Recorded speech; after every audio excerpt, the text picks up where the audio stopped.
Assalamualaikum ibu-ibu semua. Perkenalkan saya Nelly, desainer di Fashion House Nelly Mimosa yang ada di Yogyakarta. Sebelum lanjut ke hasil foto penilaian lomba foto kreasi busana hari raya, saya akan memperkenalkan diri terlebih dahulu. Nelly itu nama saya pribadi, Mimosa itu adalah singkatan dari metamorfosis, yang saya terinspirasi dari metamorfosis kupu-kupu. Dengan harapan mereka yang jahit baju atau pemakai desain saya itu menjadi lebih cantik dan langsing seperti kupu-kupu. Amin, seperti itu harapannya. Baiklah, untuk selanjutnya sebelum kita memulai lebih jauh untuk hasil foto, saya akan sharing terlebih dahulu bagaimana cara memilih baju berdasarkan bentuk tubuh. Nah, karena setelah menikah kebanyakan dari kita itu memiliki bentuk badan yang berubah. Ada yang stabil tapi kebanyakan berubah. Nah, bagaimana menyiasatinya? Kita tidak perlu ngelokro atau sedih gitu ya dengan bentuk tubuh. Jadi tidak terlihat langsing. Tidak masalah, alhamdulillah, yang penting sehat gitu ya kan. Bagaimana caranya? Yang pertama kita harus tahu dulu bentuk badannya. Bentuk badan itu rata-rata dibagi menjadi 5 klasifikasi. Yang pertama itu kotak. Kotak itu bagaimana? Kotak itu bahu atau dada, pinggang, panggul itu lurus semua kotak. Tuh. Bagaimana menyiasatinya? Pakailah baju yang atas bawah gitu. Jadi atasan dan bawahan. Terus yang kedua pakai ban pinggang yang kecil, jadi kelihatan lebih langsing. Dan pakailah baju yang align dan kasih hiasan berupa ikat pinggang gitu, yang kecil-kecil aja biar kelihatan manis dan cantik. Nah, yang kedua itu bentuk badan yang segitiga terbalik. Segitiga terbalik itu bagaimana? Jadi badannya atau bahu dadanya itu lebih lebar tapi pinggangnya kecil. Bagaimana bisa seperti ini? Biasanya adalah ibu-ibu yang suka berolahraga yang badannya atletis seperti itu. Menyiasatinya bagaimana? Pakailah bahan yang jatuh gitu, jangan yang kaku gitu, dan jangan pakai legging, diusahakan yang tidak yang pas-pas gitu. Pakainya bagaimana? Bahan yang jatuh dan potongan baju L-line aja. Nah, dipercantik dengan ikat pinggang nanti. Kecil-kecil aja, tidak usah terlalu besar.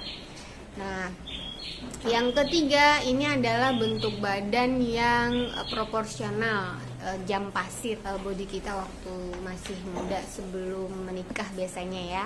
Itu masih proporsional. Ini sebenarnya tidak ada masalah, memakai apa aja sih oke. Tidak terlalu banyak dipusingkan ya memakai apapun. Nah, untuk yang keempat itu disebut dengan bentuk badan pear. Maksudnya bagian dada sama pinggang kecil tapi bagian panggul dan paha itu besar.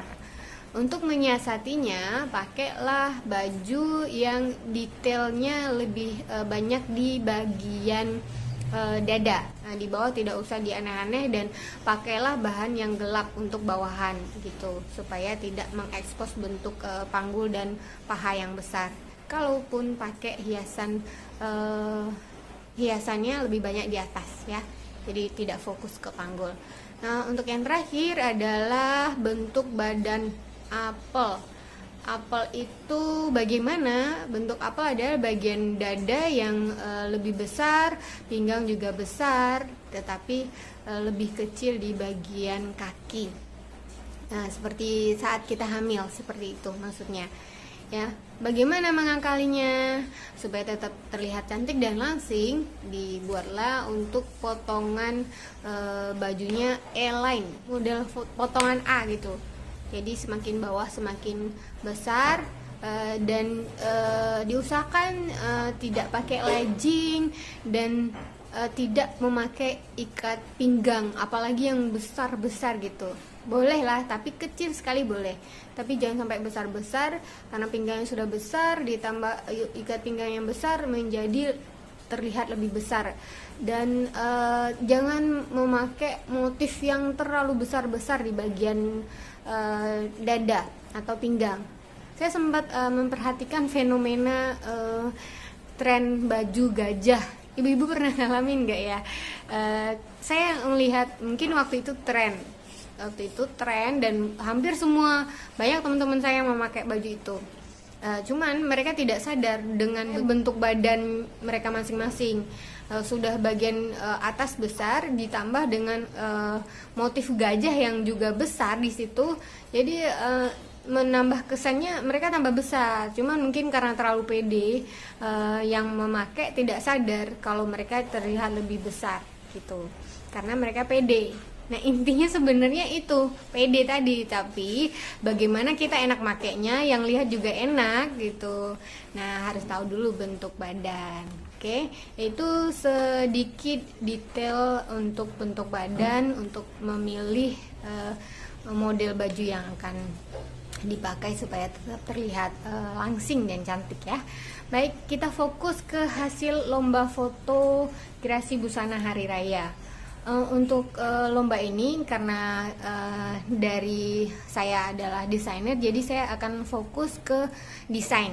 Nah, poin yang pertama desain baju yang unik dan menarik. Terus yang kedua perpaduan warna, ya bukannya menjadi terlihat lebih aneh tapi lebih menarik. Terus yang ketiga kesesuaian dengan tema, terutama temanya busana hari raya ya. Dan alhamdulillah semuanya sesuai. Saya pas sempat juga jadi juri beberapa kali, mereka bikin foto atau desain tidak sesuai dengan tema. Terus yang keempat itu adalah total look. Total look itu adalah harus terlihat dulu tuh, karena kreasi foto dan dari sisi desainer, jadi harus terlihat dulu dari atas sampai bawah. Apa yang melekat di badan kita itu harus terlihat semua. Total look itu maksudnya. Dan yang poin yang terakhir yang saya lihat, saya nilai di sini adalah background yang homogen. Karena ini foto itu adalah menampilkan sesuatu yang menarik dan memperjelas bentuk yang menjadi target kita, point of interest. Jadinya yang menarik itu apa yang akan kita tampilkan, berarti lebih fokus ke baju. Jangan tampilkan yang lain-lain yang melihat jadi salah fokus gitu, salfok ya bahasa kerennya. Nah, itu harus homogen dulu. Boleh banyak background di belakang, tetapi yang menunjang untuk foto terlihat lebih menonjol gitu. Baiklah. Di antara beberapa ini saya lihat ibu-ibunya udah ada yang fotonya keren-keren sebenarnya. Cuman karena ini baju, ya lebih saya fokus ke bajunya ya. Untuk hasilnya yang juara 3, untuk desain baju saya sebenarnya suka sama bajunya Bu Intan. Beliau berani berekspresi, tabrak warna tapi tetap cik, terlihat cantik gitu. Saya suka untuk desain baju Bu Intan. Perpaduan warnanya oke juga. Total look juga. Yang saya agak cukup terganggu di sini adalah background. Terlalu banyak warna, jadi mengalahkan warna baju. Jadi apalagi di blur di belakang, jadi cukup ganggu bentuk baju jadinya. Tapi totally oke. Karena kita masih belajar, wajar nggak masalah. Nah, ini totalnya untuk Bu Intan itu total bajunya adalah 40, juara 3 ya. Nah, yang untuk yang kedua juara lomba foto kreasi busana hari raya jatuh ke tangan Ibu Dida Rido. Ini untuk Ibu Dida, saya suka sekali untuk look semuanya oke, backgroundnya oke, sih banget sih, udah terlihat seperti sudah ahli gitu ya. Nah, cuman karena di sini dari sudut desainer saya memilih sesuatu yang menarik. Nah, untuk putih, kemarin untuk hari raya Lebaran sih benernya keren untuk Lebaran ya pakai yang putih-putih. Nah, ini karena dari sisi desainer saya pengen sesuatu yang beda, bukannya tidak bagus, tapi karena warnanya pengennya desainer sesuatu yang menarik gitu ya. Ini untuk Lebaran sih udah oke banget gitu, udah keren warnanya putih. Nah, jadi Ibu Dida jadi juara 2 dengan total poinnya 40,5. Terus yang selanjutnya juara 1 lomba foto kreasi busana hari raya jatuh ke tangan Ibu Reni Agustina. Selamat ya Bu.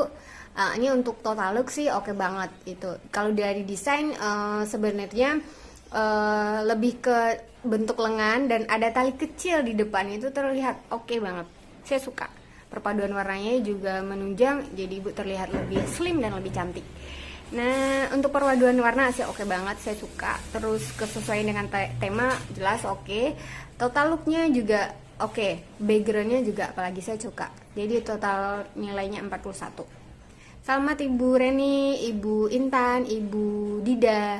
Selamat atas terpilihnya jadi juara ya, lomba foto kreasi busana hari raya. Balik lagi, ini hanya nilai dari sisi saya sebagai desainer, jadi bukan wajib gitu ya. Ini cuman dari satu sisi. Boleh berkreasi, boleh beda pendapat, tapi tetap damai. Oke, besok karena sudah mulai Lebaran. Kok Lebaran sih, puasa aja belum ya. Besok sudah mulai puasa, saya secara pribadi mohon maaf atas kesalahan, baik yang sengaja atau tidak ya. Sebenarnya sih tidak sengaja. Saya mohon maaf lahir batin. Terima kasih atas kesempatannya untuk jadi juri. Wabillahi taufik wal hidayah. Wassalamualaikum warahmatullahi wabarakatuh.